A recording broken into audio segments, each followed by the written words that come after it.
Hello students, today's class for class 12 chapter 11 miscellaneous का question number 19 discuss करेंगे हम। इस 19 क्या है? Find the vector equation of the line. Line की इक्वेशन निकालनी है। पहली बात, लाइन की इक्वेशन निकालते ही सबसे पहली बात आपके पास दिमाग में 2 पॉइंट्स आ जाने चाहिए कि वी हैव 2 ऑप्शंस। 2 तरीके करवाए हैं आप लोगों को। पहला, जब एक पासिंग पॉइंट दे रखा हो और डायरेक्शन वेक्टर दे रखा हो, और एक दूसरा है जब 2 पासिंग पॉइंट दे रखे हो। ठीक है, find the vector equation of the line passing through 1 2 3। तो एक पासिंग पॉइंट तो दे दिया 1 2 3, ठीक है, and parallel to the plane. अब यहां पे देखो थोड़ा सा मिसलेनियस का जो क्वेश्चन बनता है कि जो मेरी लाइन है वो इन 2 प्लेन्स के पैरेलल है। प्लेन कौन कौन से हैं देखते हैं। R dot I minus J plus 2k is equal to 5, और दूसरा प्लेन है मेरा R dot 3i plus J plus k। 19th और 20th क्वेश्चन को मैं रिलेट करके भी बताऊंगी, तो इसलिए थोड़ा सा ध्यान से सुनिए। अब देखो खुद, ये 2 प्लेन है, ये कैसे भी हो सकते हैं। सपोज ऐसे, मतलब कोई जरूरी नहीं है परपेंडिकुलर है, एक ये प्लेन है एक ये प्लेन है, ऐसे आपस में, मतलब कोई भी एंगल पे हो सकते हैं। ये 2 प्लेन है पहले मुझे, और जो मेरी लाइन है जो इन दोनों प्लेन्स के पैरेलल है। ठीक है, आपस में ये पैरेलल नहीं है, स्पेस में बात हो रही है, तो इट मे बी पॉसिबल। हम क्या करेंगे, ये तो प्लेन है पूरे और ये नॉर्मल है, तो इन नॉर्मल के परपेंडिकुलर अगर हम कोई एक लाइन निकालें दोनों नॉर्मल्स के, तो वो प्लेन के तो पैरेलल होगी। ठीक है, तो वहां से हमें डायरेक्शन वेक्टर मिलेगा लाइन का। ठीक है, तो normal of direction cosines of normal of first plane क्या है? 1 -1 और 2। Direction cosines of normal of second plane क्या है? 3 1 और 1। सिंपल। आपको एक line perpendicular to both normal, आपको याद हो जब हमने 10.4 करवाई थी, किन्हीं भी 2 वेक्टर के नॉर्म परपेंडिकुलर एक वेक्टर चाहिए तो उनका क्रॉस प्रोडक्ट ले लो। सिंपल। ठीक है, तो let this one is n1, this one is n2 से, तो n1 क्रॉस n2 ये हम निकाल रहे हैं, और यही डायरेक्शन वेक्टर बनेगा हमारा लाइन का। नॉर्मल्स के परपेंडिकुलर हुआ तो दोनों प्लेन के पैरेलल हो जाएगा ये लाइन। तो i j k 1 -1 2 3 1 1। एक्सपेंड करते हैं from first row. i -1 -2 2 1 2, okay, minus j ये कैंसल, रो और कॉलम, 1 -6 प्लस k 1 + 3, ओके, तो -3i -5 - j, तो +5j +4k। ओके, ये हो गया हमारा line perpendicular to both normal. Line parallel to direction cosines of line parallel to both given plane. ये normal है तो प्लेन के तो पैरेलल होगी ना ये लाइन, तो it will become -3i + 5j + 4k, और हमारी जो रिक्वायर्ड लाइन है वो भी पैरेलल है। सो डायरेक्शन वेक्टर जो मेरा बना लाइन का, direction vector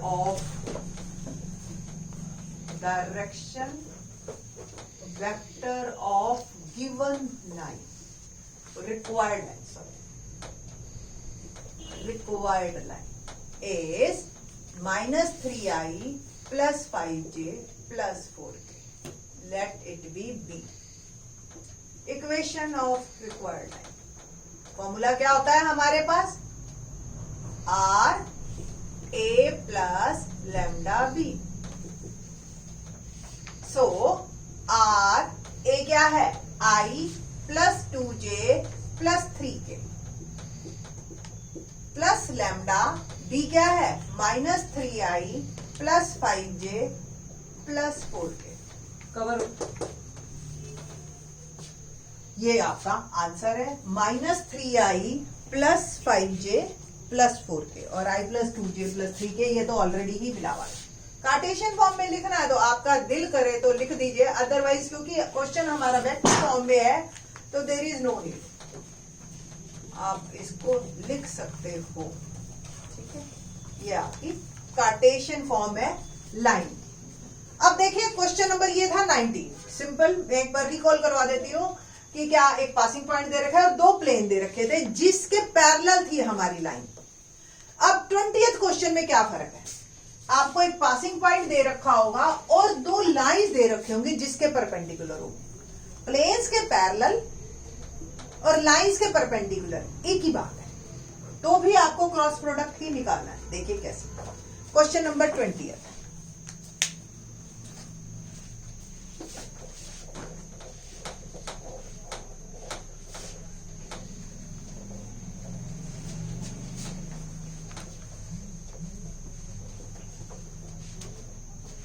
Once again, find the vector equation of the line. अब इसमें तो वेक्टर ही बताना है। Through the point 1 2 -4।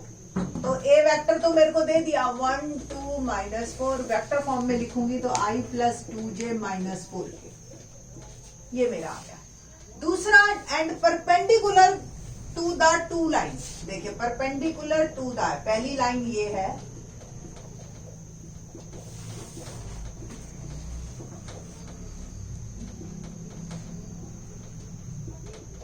First of all हमें इन दोनों लाइंस के डायरेक्शन वेक्टर से काम है।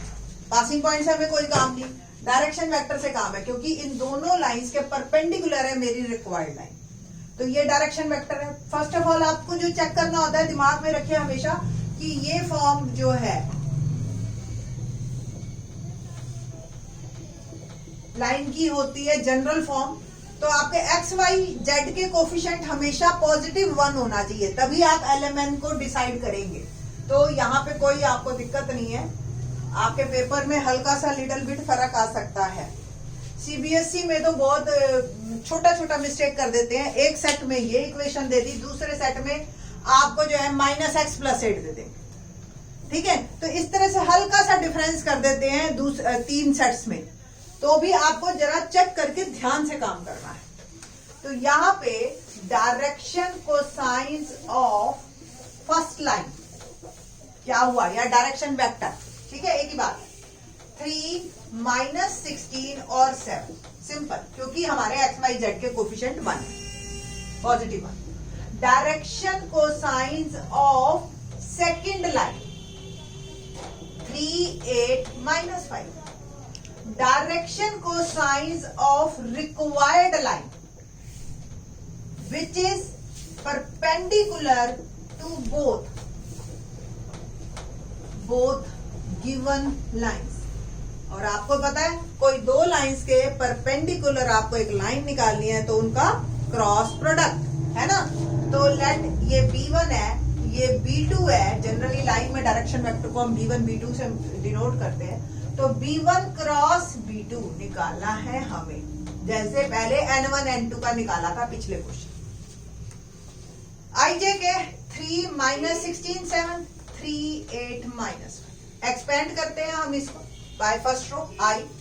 16 5 जा 80 -7 8 जा 56 -j 3 5 जा 15 -2 7 3 जा 21 प्लस k 8 3 जा 24 प्लस 16 3 जा 48। सब्ट्रैक्ट कीजिए, 24i इसको मैंने ऐड किया तो 36j, देखिए -36 आएगा, -j ऑलरेडी है तो +36j, और ये आ गया आपके पास 72k।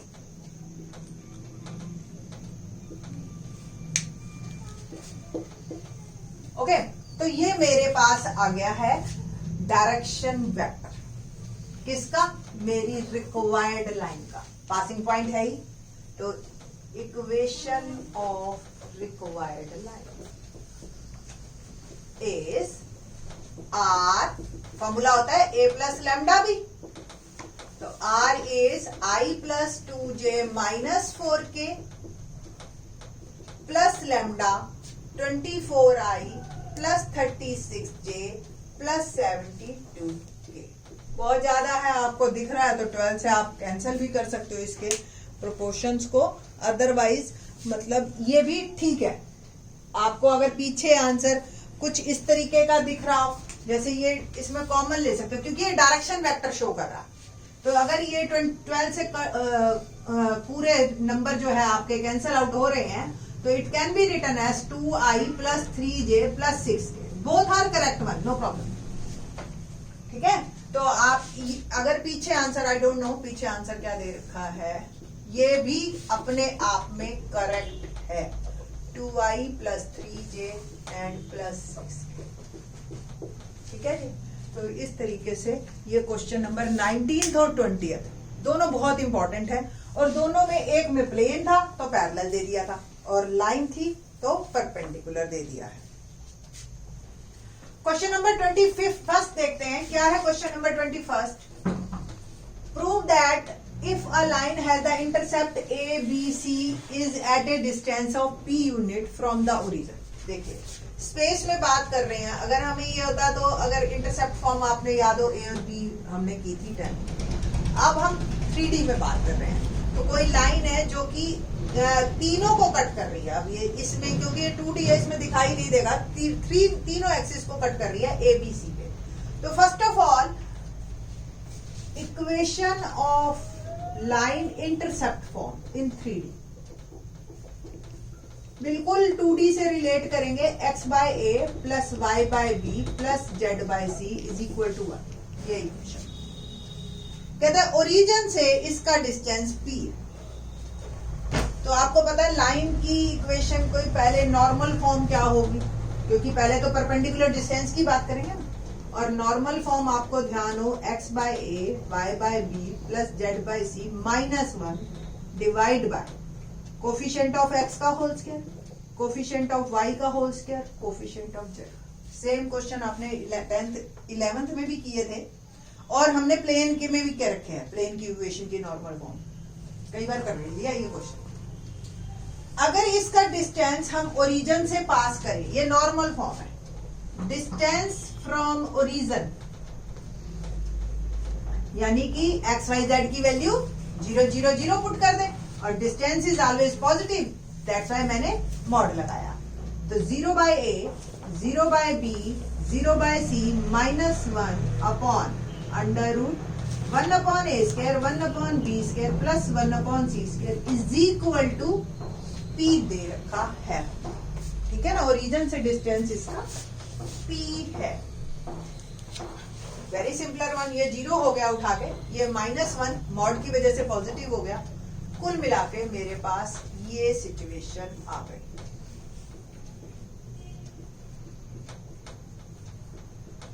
ठीक है, स्क्वेयरिंग बोथ साइड करते हैं ताकि ये अंडर रूट से फ्री हो जाए।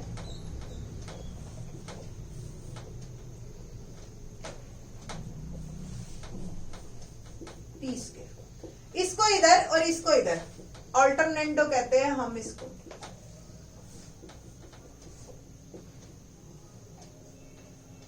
बाय ऑल्टरनेंडो, एक बार देख लेना आ रहा है। ठीक है जी, ठीक है, तो ये आपका, यही हमसे रिक्वायर्ड फॉर्म मांगी थी कि अगर इस लाइन, किसी भी लाइन की इक्वेशन जिसके इंटरसेप्ट ए बी सी है, ओरिजिन से डिस्टेंस निकाला जाए वो p है, तो ये फॉर्म आपकी होती है। तो 21st question simple, intercept form बनानी है, फिर नॉर्मल फॉर्म बनानी है, नॉर्मल फॉर्म से डिस्टेंस निकालना है फ्रॉम ओरिजिन, और उसको इक्वेट कर देना है p के बराबर। ठीक है जी। क्वेश्चन नंबर 22 भी इजी है हमारा, distance between two planes. General पहले प्लेन्स की बात करती हूं मैं, a1x b1y plus c1z plus d1, ये पहला प्लेन है, ये दूसरा प्लेन है आपका, plus c2z plus d2 is equal to 0, ये पर्टिकुलर आप देखो तो ये पैरेलल प्लेन्स है जो हमें गिवन प्लेन्स है, और अगर ये पैरेलल हो तो a B C is same.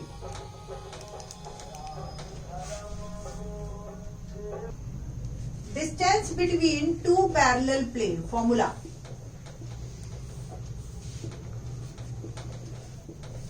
is d1 minus d2 under upon a square plus b square plus c। तो गिवन प्लेन्स हमारे क्या क्या हैं? 2x plus 3y plus 4z is equal to 4। And जो सेकंड प्लेन है आप ध्यान से देखो, है तो ये पैरेलल ही, but a B c same नहीं है, तो इसको सेम बनाओ, 2 से डिवाइड करो। इस पूरे को हो रहा है ना 2 से डिवाइड, ना भी हो रहा होता, ये तीनों तो हो रहे हैं एटलीस्ट, ठीक है। तो 2x plus 3y plus 4z is equal to 6। Now what about a here? A is 2, b is 3, c is 4, and d1 is 4 and d2 is 6। Formula ये है ही हमारे पास, 4 minus 6, make it mod, distance is always positive। 4 minus 6 upon under root 2 square plus 3 square plus 4 square और mod। तो 2 upon 4 plus 9 14 plus 16, 4 plus 9 13 plus 16, root 29 is my answer। तो ये आपका आया distance between two parallel lines. तो option D is correct one. Units लिख देना आप। क्वेश्चन नंबर 23 भी मैं आपको डिस्कस कर देती हूँ। The plane 2x minus y plus 4z is equal to 5 and 5x minus 2.5y plus 10z is equal to 6। ये हमें बताना है कि ये परपेंडिकुलर है, पैरेलल है, y एक्सिस को इंटरसेक्ट करते हैं और पासेस थ्रू 0 0 5 4। ये 4 ऑप्शन है हमारे। आप ध्यान से देखो इसको, और अगर मैं इसकी प्रोपोर्शनल लूं a1 by a2, b1 by b2, c1 by c2, क्या ये सेम आ रहे हैं? ये डेसिमल हटाइए, माइनस माइनस कट कीजिए, तो ये भी 2/5 आ रहा है। All are proportional. और अभी बताया था दीज प्लेन्स आर जो है परपेंडिकुलर, सॉरी पैरेलल होते हैं अगर उनका डायरेक्शन कोसाइंस प्रोपोर्शनल में है, ठीक है जी। तो ये पहला ऑप्शन हमारा, sorry b option parallel is correct one, ठीक। तो इस पोजीशन पे आके जब अब मिसलेनियस का 23rd क्वेश्चन पे है, तो आई थिंक सो ये बहुत ही इजी है और बच्चों को देखते ही समझ आ जाएगा। होप सो आपको 3D में full out of full marks मिले CBSE as well as Haryana board. Thanks.